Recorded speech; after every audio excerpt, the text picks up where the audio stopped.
Ainsi, être juste n'a rien à voir avec la façon dont vous vous habillez. Vous devez étudier ce mot car beaucoup de gens ont mal compris ce mot.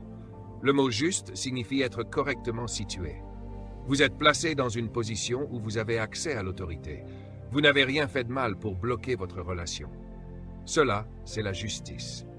Donc, la justice signifie être en bonne relation avec quelque chose. Être injuste, c'est évident.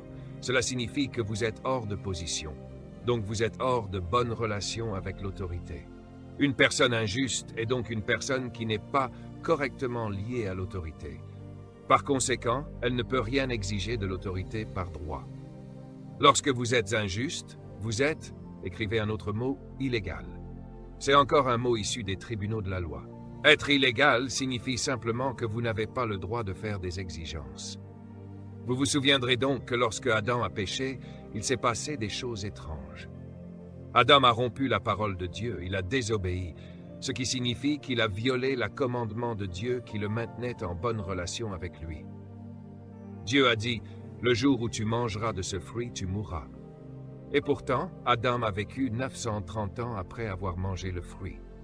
Mais Dieu dit, « Le jour où tu mangeras, tu mourras. » Pourtant, il a vécu combien de temps?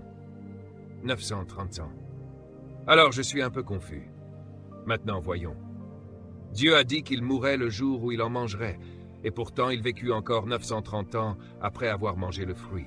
Mais pour Dieu, il était déjà mort. Nous devons comprendre que la mort, pour Dieu, n'a rien à voir avec la désintégration de votre corps physique. Ce n'est pas ça la mort pour Dieu. La mort pour Dieu, c'est la séparation d'avec son esprit. C'est la séparation de l'esprit de Dieu de l'esprit de l'homme, et l'homme est alors isolé de Dieu. C'est cela que Dieu appelle la mort. Ainsi,